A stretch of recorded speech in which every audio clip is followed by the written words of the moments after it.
جنت میں نیند نہیں ہے تو اللہ نے حضرت آدم پر اونگ طاری کی، اونگ، اور آپ کی بائیں پسلی سے حوا کو پیدا فرمایا۔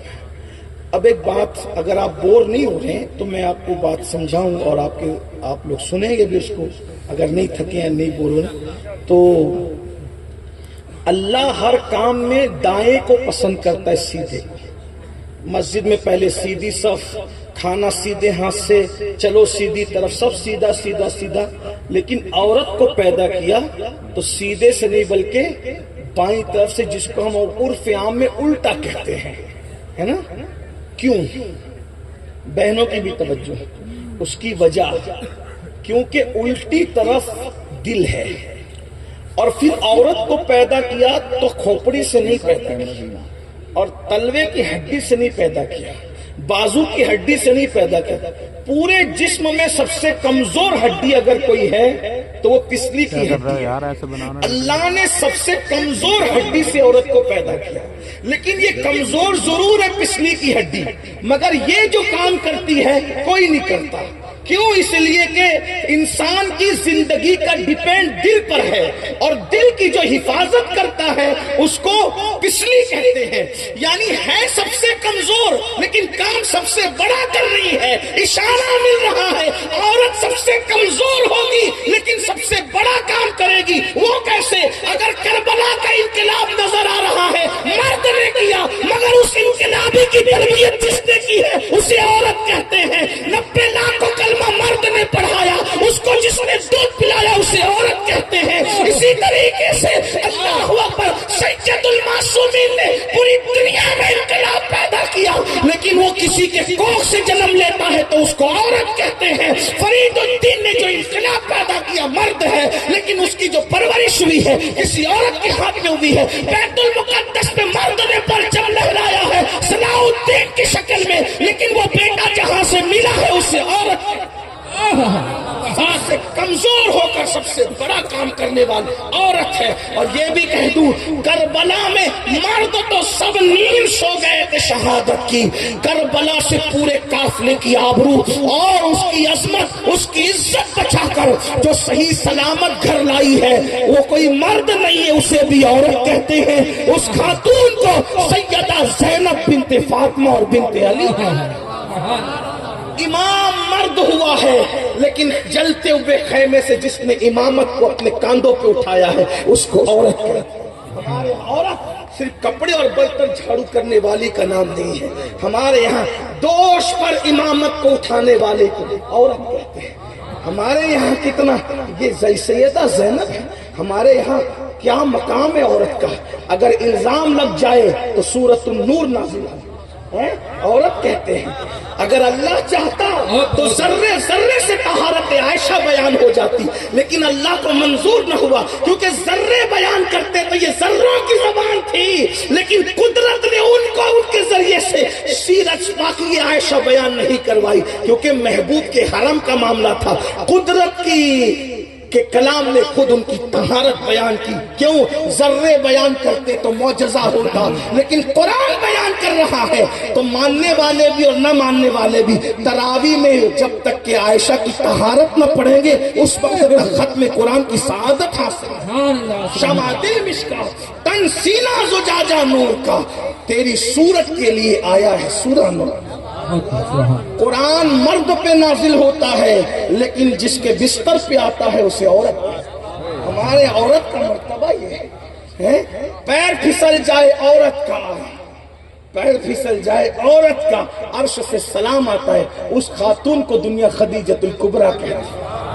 اگر ہرا پر پہلی اگر نہیں حقیقتاً یقیناً ہرا پر پہلی آیت مرد پہ نازل ہوتی ہے، اور اس کانپتے ہوئے مرد کو جو ذمہ داریوں سے کانپ رہا ہوتا ہے کوئی کمبل اڑانے کا شرف حاصل کرتا ہے تو اسے عورت ہے۔ اسی طریقے سے نبوت آتی ہے مرد پر، لیکن سب سے پہلے پوری کائنات میں جو اس کی تصدیق کرتا ہے اسی کو عورت ہے۔ ترتیب تو یہ ہے، مردوں میں صدیق اکبر، بچوں میں مولا علی، عورتوں میں خدیجۃ الکبریٰ، لیکن مطلقاً اگر دیکھا جائے تو بہرحال پہلے تصدیق کرنے والی خاتون ہے۔ اگر وقت آگے رہا تو میں سیدہ خدیجہ کا کردار بھی پڑھوں گا، آپ کا ذوق سلامت رہا۔ میں سادات میں پڑھ رہا ہوں، اور سادات کتنے ہی دور ہو جائیں رشتے کے اعتبار سے، جذبہ حیدر کرار کبھی سرد نہیں پڑتا۔ تو بات دور نہیں نکلے، میں جلدی جلدی سے قریب آتا ہوں۔ بہرحال باری پسلی سے حضرت آدم کی حوا کو پیدا کیا۔ اس کا مطلب یہ ہے، نوجوانوں سے خاص مخاطب ہوں، عورت نہ پیر کی جوتی کا نام ہے، نہ سر کے تاج کا نام ہے۔ جو لڑکے سر کا تاج بنا کے غلامی کرتے ہیں وہ بھی سچائی پر نہیں، اور جو لڑکے پیر کی جوتی سمجھ کے طلاق دینے کی بات کرتے، مار ٹھوک کرتے، وہ بھی سچائی پر نہیں ہے۔ نہ وہ پیر کی جوتی ہے، نہ سر کا تاج ہے، وہ پسلی سے پیدا ہوئی ہے۔ دل کے سب سے قریب جو پسلی تھی اس سے پیدا ہوئی، مطلب بیوی دل میں رکھنے کی چیز ہے، سب سے قریب بیوی وہاں تک جاتی ہے جہاں تک کوئی نہیں جاتا۔ یہ بیوی ہے، بیوی کا مرد۔ آدم علیہ السلام نے جب اون ختم ہوئی تو دیکھا اتنی خوبصورت ایک خاتون ہے۔ آدم علیہ السلام مرد کی، آدم علیہ السلام کے لیے نہیں کہہ رہا ہوں، ایک جنرل بات کر رہا ہوں، مرد کی سب سے بڑی کمزوری عورت ہے۔ مرد جہاں عورت کو دیکھتا ہے پھسلتا ہے، فطرت ہے اس کی، اس لیے کہ وہ مرد ہے۔ پھسلنے کی وجہ یہ ہے کہ وہ مرد ہے، اور عورت بڑی خوبصورت ہوتی ہے۔ مرد کی کمزوری عورت ہے۔ اللہ اکبر، یہ بات ادھر ہی رکھیے، ادھر مت ملائیے گا، صرف سمجھانے کے لیے۔ آدم علیہ السلام نے خوبصورت حوا کو دیکھا، ہماری امی جان کو، ہم سب کی امی جان کو، تو حوا کو دیکھ کر ان کی طرف بڑھے۔ ماحول کون سا؟ جنت کا۔ انسان کون؟ مسجود ملائکہ، معصوم، نبیوں کا باپ، صحابیوں کا باپ، ولیوں کا باپ، اللہ کا خلیفہ، جنت کا ماحول۔ جنت کیا؟ الا قیلا سلاما سلاما۔ جنت میں کوئی آوارگی نہیں، کوئی گندی فلم نہیں، گندی سوچ نہیں، گندی فکر نہیں، لڑائی نہیں، جھگڑا نہیں، کچھ نہیں۔ الا قیلا سلاما سلام، سلامتی ہی سلامتی۔ معصوم محفوظ کو دیکھتا ہے نکاح سے پہلے اور اس کی طرف چلتا ہے، قدرت کہتی رکو نہ جاؤ، ابھی نہیں جانا، میرے لیے پیدا کی، میری پسلی سے پیدا کیا، جنت کا ماحول کیوں نہیں جانا؟ آدم ابھی نکاح نہیں ہوا، نکاح سے پہلے نہیں جانا۔ کیا پتا چلا؟ پہلے دن جنت کا ماحول ہو، معصوم آدم ہو، محفوظ حوا ہو، شادی سے پہلے اگر بات چیت کرنا چاہے اللہ منع کرتا ہے۔ جب شادی سے پہلے اللہ نے منع کر دیا تو منگنی کے بعد بائک پہ لے کر گھومنے کی اجازت تمہیں کس نے؟ جی بہت خوب ہے۔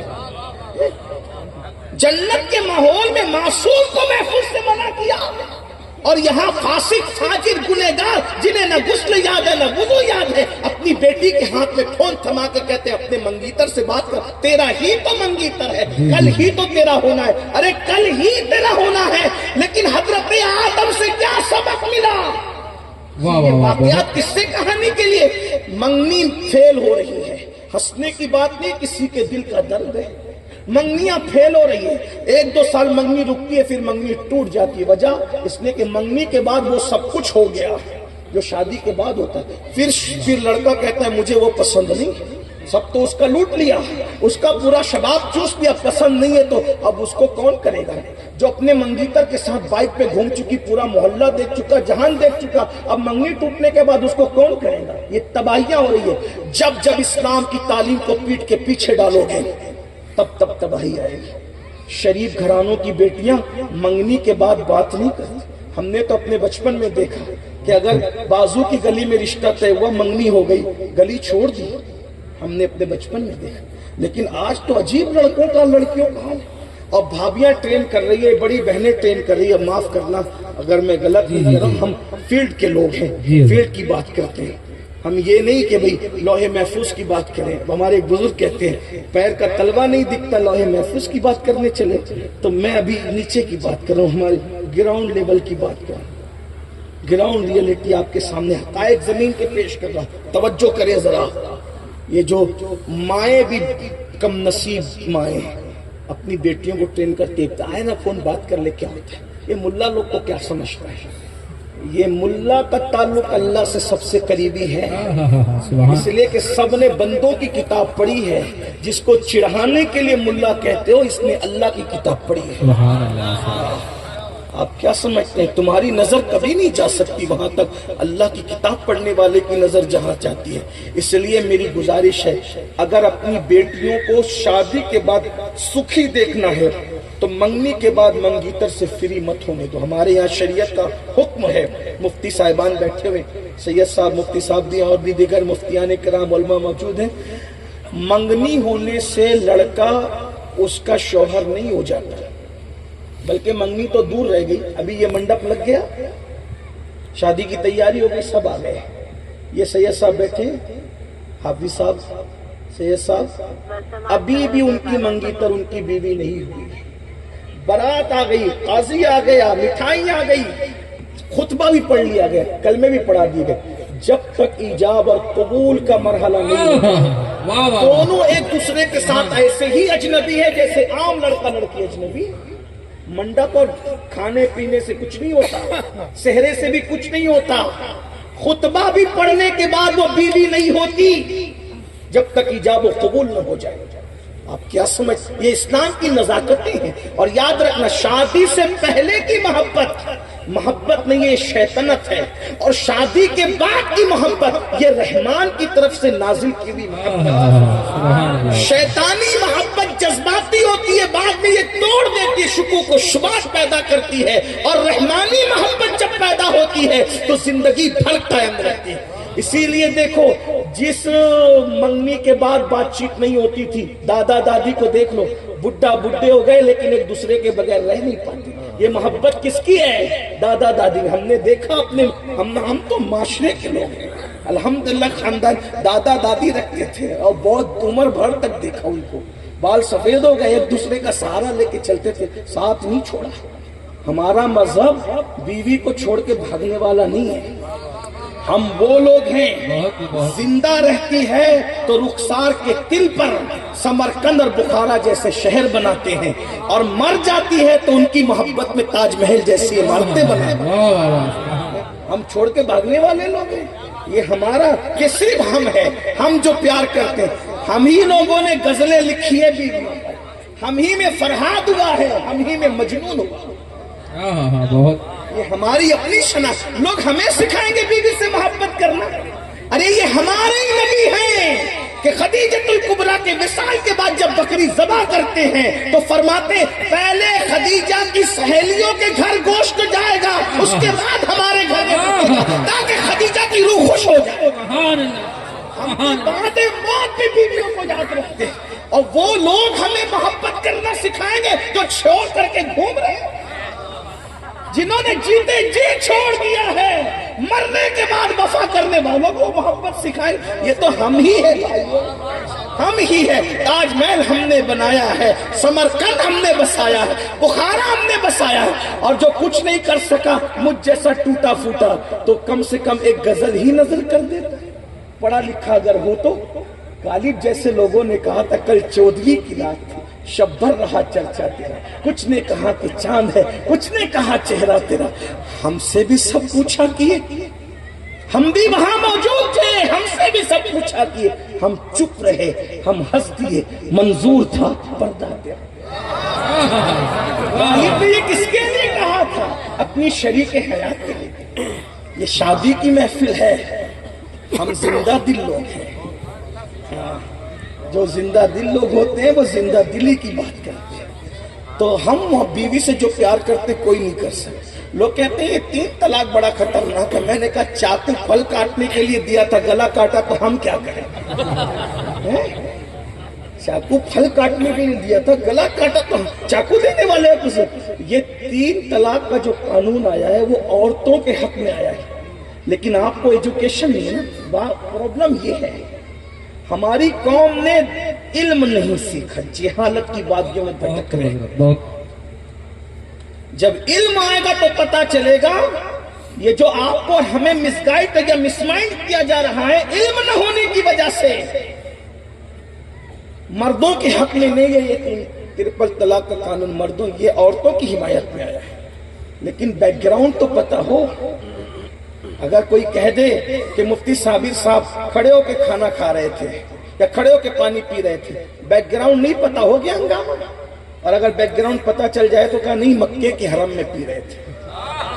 سبحان اللہ, سبحان اللہ. بہت پس منظر تو بیان کرو, پس منظر نہیں ہوگا تو آپ شریف آدمی کو برداشت قرار دیں گے. یہ علامہ صاحب کسی عورت کا ہاتھ پکڑ کے جا رہے تھے رستے سے, ہو گیا ہنگامہ. یہ بھی تو کہو ان کی امی جان تھی. بہت بیک گراؤنڈ پتا ہونا چاہیے نا. بغیر اب یہ بیک گراؤنڈ کیا ہے, یہ علم کے بغیر نہیں آئے. علم سیکھو اور سادات تو زیادہ سیکھو, پڑھو اور سب پڑھو, صرف سادات سب پڑھو.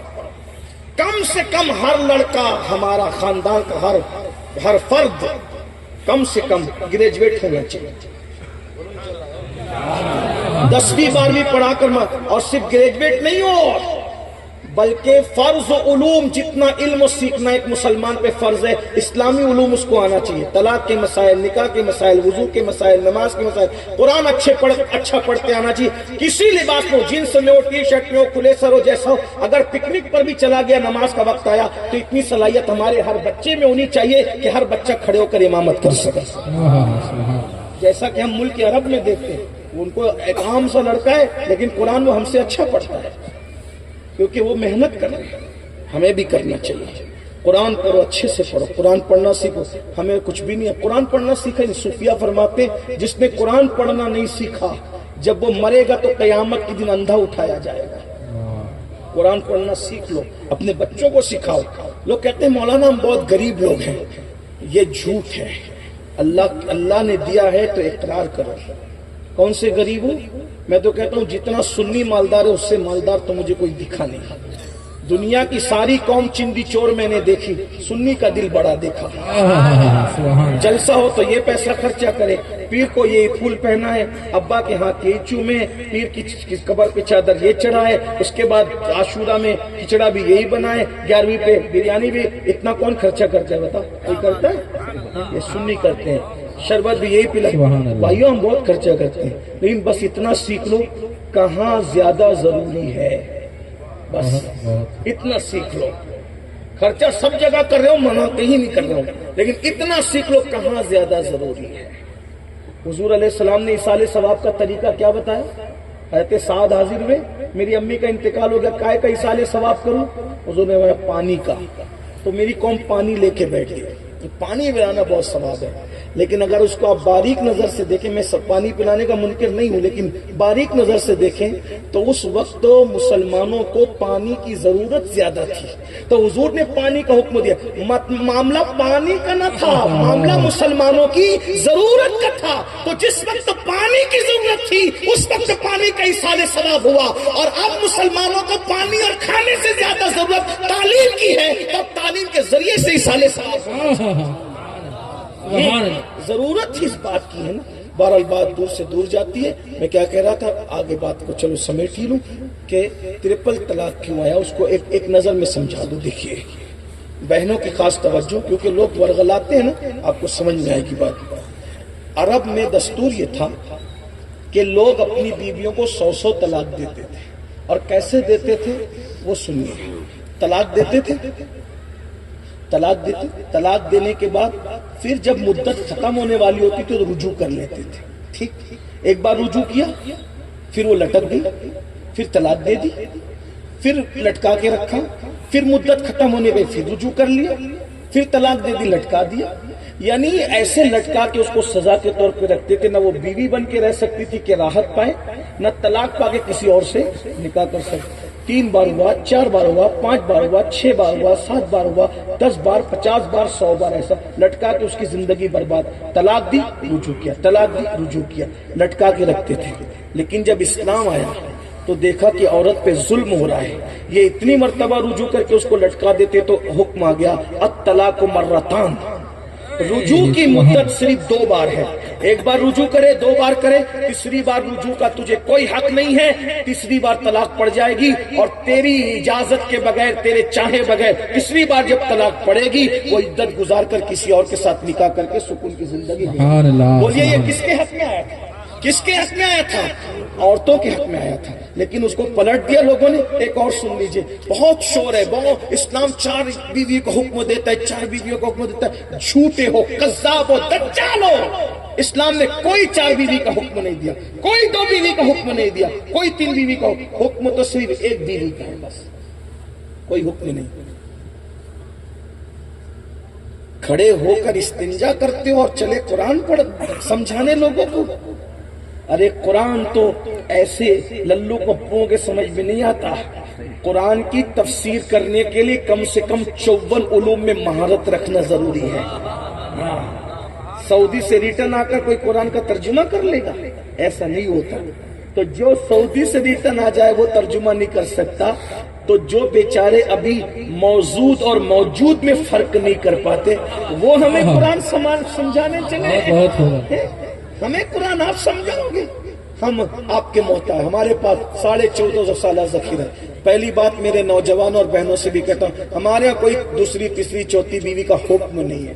حکم کوئی نہیں ہے. ہمارے یہاں اجازت ہے. اور اجازت بھی کس شان سے ذرا سنو. پہلے لوگ، یہ بھی عورتوں کے حق میں ہے، 4 بیویوں کی اجازت بھی عورتوں کے حق میں. وہ کیسے سنو؟ پہلے کسی کی 100 بیوی ہوتی تھی، 300 بیوی ہوتی تھی، 500 بیوی ہوتی تھی. اتنی بیویاں ہوتی تھی، 500، 900 بھی ہے کسی کی. وقت ہوتا تو میں سب کے نام پڑھتا، لیکن اپنوں میں بھی ہے 500، اور جو ہمیں منہ چڑھاتے ہیں نا ان منہ چڑوں میں بھی 900 ہے. ہاں اتنی تھی. اسلام آیا نہیں اتنی بیویاں نہیں چلے گی. تو کیا فَانْكِحُوا مَا طَابَ لَكُم مِّنَ النِّسَاءِ،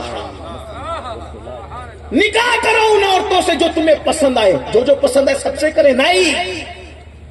ان عورتوں سے نکاح کرو جو تمہارے من کو بھائے، تمہارے دل کو بھائے، پسند آئے. کتنی؟ مسنا، 2، ثلاثہ، 3، وربا، 4. سبحان اللہ. 500 کو، 900 کو، 99 کو، 100 کو، 50 کو، 10 کو کتنے پہ لاکے کھڑا کیا؟ 4 پہ. وہ بھی حکم نہیں. مسنا و ثلاثہ و رباع. اور آگے پھر تیور بدل گئے. فَإِنْ خِفْتُمْ أَلَّا تَعْدِلُوا فَوَاحِدَةً، اگر ان میں انصاف کر سکتے ہو تو اتنی کرنا، ورنہ ایک ہی کرنے کا تمہیں حکم دیا جائے. اب بتاؤ یہ عورتوں کے مفاد میں ہے یا عورتوں کی مخالفت میں؟ 500 کو 4 پر قید کیا، 4 میں بھی لا کر کے یہاں روکا کہ انصاف کر سکتے ہو. انصاف چھوڑ کے بھاگنے والا میٹر ہی نہیں. انصاف کیسا انصاف؟ اس کے پاس جتنا رکو گے اس کے پاس بھی اتنا ہی رکو. جو قیمت کا لباس اس کا وہی قیمت کا لباس اس کا ہے. جیسا قیمت کا گھر اس کا ویسا قیمت کا گھر اس کا. حتیٰ کہ آپ کو بتاؤں حضور نے انصاف کر دکھایا. سب کے گھر ایک دن رکتے تھے، لیکن جب اتنے بیمار ہوئے مرض الوصال میں کہ بظاہر چلنا حضور علیہ السلام کی طبیعت پہ بار پڑنے لگا، 2 لوگوں کے کندھے پہ ہاتھ رکھ کے چلتے تھے. اب بھی سب کے گھر باری باری جاتے تھے. لیکن جب پھر یہ ہوا کہ اب کسی کے گھر نہیں جانا تو سب کو جمع کیا، اور مختار کل نے اپنی بیویوں سے کہا اگر تم اجازت دو، جس کے گھر میں اجازت لے کے جبریل آتا ہو، سبحان اللہ، جس کے پاس سے اجازت لے کے بدر میں جبریل اپنے گھر جاتا ہو. وہ قاضی ثناء اللہ پانی پتی کی جو روایت ہے، جب جبریل بے اجازت کے بغیر بدر سے جانے لگے تو اللہ نے پوچھا محبوب سے اجازت لے کے آ رہے ہو کہ بغیر اجازت کے؟ تو جبریل نے کہا اجازت نہیں لیا، تو کہا واپس جاؤ جب تک میرا حبیب اجازت نہ دے تم بغیر اجازت جا نہیں. جس کی اجازت کے بغیر جبریل سدرا نہ جا سکے. غور کریں، وہ ہمیں تعلیم کے لیے ساری ازواج کو جمع کر کہتے ہیں کہ اب میری طبیعت میں علالت اتنی بڑھ گئی ہے کہ مجھے تمہارے گھر تک آنا بار پڑتا ہے. اگر تم اجازت دو تو میں عائشہ کے گھر رک جاؤں، اور اگر اجازت نہ ملے تو اجازت تو ملنی تھی، کوئی رکاوٹ نہیں تھی. لیکن امت کے لیے یہ تعلیم کہ 2ری 3ری کرنے کا شوق ہے، نبھاؤ تو ایک ہی ہو کر رہو گے بہت تو بہت کیا ہوگا؟ میرے آقا فرماتے جس کی ایک سے زائد بیویاں ہو اور انصاف نہ کرے، قیامت کے دن اس کا آدھا دھڑ اٹھے گا، آدھا دھڑ، کیونکہ اس نے انصاف نہیں کیا۔ انصاف کر سکتے ہو تو، اور انصاف آسان نہیں ہے میرے بھائی، انصاف آسان نہیں ہے، اور وہ بھی تمہارا اس دور کا 14ویں صدی کا انصاف نہیں، یہ اسلامی انصاف ہے، اسلامی انصاف۔ ہاں ہاں بہت خوبصورت۔ اگر انصاف تو یہ تو عورتوں کے، یہ 4 کی اجازت بھی عورتوں کے، اگر 500 کو لایا 4، بلکہ لامحدود کو 4 پہ لا کے کھڑا کیا، اور فَإِنْ خِفْتُمْ أَلَّا تَعْدِلُوا فَوَاحِدَةً پر قصہ مکمل کر دیا۔ بات سے یہ علم کی برکت ہے، یہ تو میں طالب علم ہوں تو میں نے عرض کیا، اگر بڑے علماء اس پر محققانہ گفتگو کریں تو آپ کی عقل دنگ رہ جائے گی۔ تو میں بات کیا عرض کر رہا تھا، حضرت آدم علیہ السلام کی بائی پسلی سے اللہ نے حوا کو پیدا کیا، جب آپ آگے بڑھے تو اللہ نے روک دیا، پھر نکاح کے بعد اب نکاح ہوا، آدم و حوا کا نکاح ہوا، پھر آدم علیہ السلام جانے لگا، پھر اللہ نے روکا، اب کیوں روکا؟ نکاح تو ہو گیا، توجہ ہے بھائی، توجہ ہے کہ نہیں ہے؟ ہاں، زبردستی آپ ہاتھ نہ اٹھائیں، توجہ تو بولنا، ورنہ بات پوری ہو گئی ہے۔ بولو بھائی، بات آگے بڑھے کہ نہیں بڑھے؟ ہاں، توجہ کریں۔ کیا ہوا؟ پہلے تو روکا، نکاح نہیں ہوا تھا، اب روکا نکاح کے بعد، اب کیوں؟ کہا پہلے مہر ادا کرو۔ اس کا مطلب یہ بھی ضروری ہے کہ پہلے مہر دو، یہ لازمی ہے۔ ہم کیا کرتے ہیں، آپ کے یہاں کا مجھے نہیں پتا، ہم نے اکثر علاقوں میں دیکھا ہے منڈپ نقد ہوگا، روکڑا، ہمارے یہاں روکڑا کہتے ہیں، آپ کے یہاں کیا کہتے ہیں؟ اب بہت قریب ہے، ایم پی ہمارا ہے، بہت دور نہیں ہے، بلکہ مالیگاؤں بھی 300 کلومیٹر 4 گھنٹے میں آ جا سکتے ہیں۔ منڈپ کا خرچہ روکڑا، کھانے کا خرچہ روکڑا، ناچنے والوں کو بھی روکڑا، بینڈ باجے والوں کو بھی روکڑا، ڈی جے والوں کو بھی روکڑا۔ قرضہ کیا ہوگا؟ مہر۔ کتنا مہر؟ کتنا؟ اتنا لگا دو۔ کیوں؟ دینا کس کو؟ ادھار لگاؤ، کون دے گا؟ نہیں دیں گے۔ 5-5 10 لاکھ روپے شادی میں خرچہ کرتے ہیں، 11,000 روپے مہر نہیں دیتے، حالانکہ اللہ نے روک دیا۔ اب سنو، جو مہر نہیں دیتے ان کا کیا ہے؟ کیمیائے سعادت میں امام غزالی لکھتے ہیں کہ جو مہر نہ دینے کی نیت سے نکاح کرے اور جو قرضہ نہ دینے کی نیت سے لے، قرضہ نہ دینے والا قیامت کے دن ڈاکو کی شکل میں اٹھایا جائے گا، اور مہر نہ دینے کی نیت رکھنے والا قیامت کے دن زانی کی شکل میں اٹھایا جائے گا۔ اس لیے اپنی بیویوں کا مہر ادا کر۔ آپ میں ہی بہت سارے ہوں گے 3 بچوں کے، 5 بچوں کے باپ ہو گئے، کچھ لوگ بڈھے ہو گئے، مہر نہیں دیا، پورا کھیت نام کر دیا بڑی بی کے، لیکن مہر نہیں دیا، ابھی مہر باقی ہے۔ یاد رکھنا، کتنا بھی احسان کرو، مہر باقی کے باقی رہے گا، مہر ادا کرو۔ اور اگر مہر نہیں دیتے تو عورتوں کو حق ہے وہ یہ کہے پہلے مہر دو پھر قریب آنا، عورتوں کو یہ حق ہے، مہر مانگو کتنا بھی ہو۔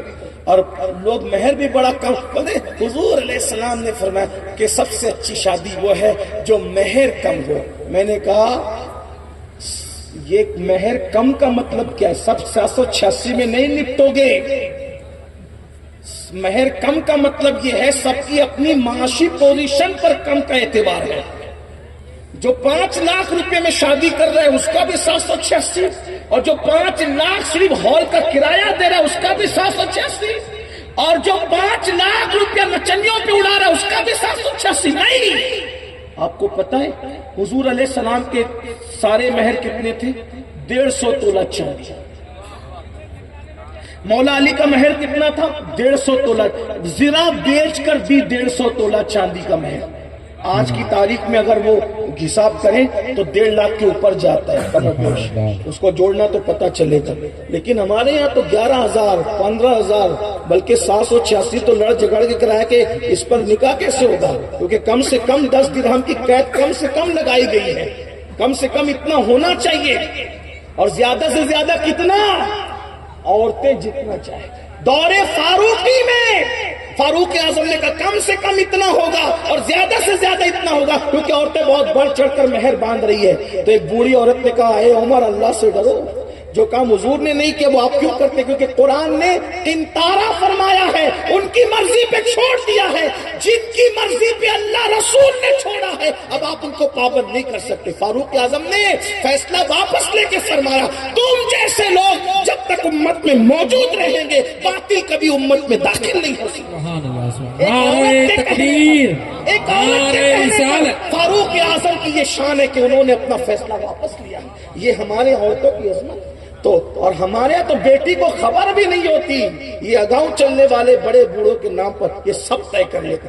جوتا لنگی کی ہمارے یہاں رسم ہے، آپ کیا ہے کہ نہیں پتا کہ جوتا لنگی کی جوڑے گھوڑے کو دولہا کو 1-1 لاکھ روپے دیتے، لیکن وہی لوگ جب مہر طے کرتے تو بولتے ہیں 15,000 20,000۔ مہر اچھا رکھو، آمدنی کے مطابق رکھو، حیثیت کے مطابق رکھو۔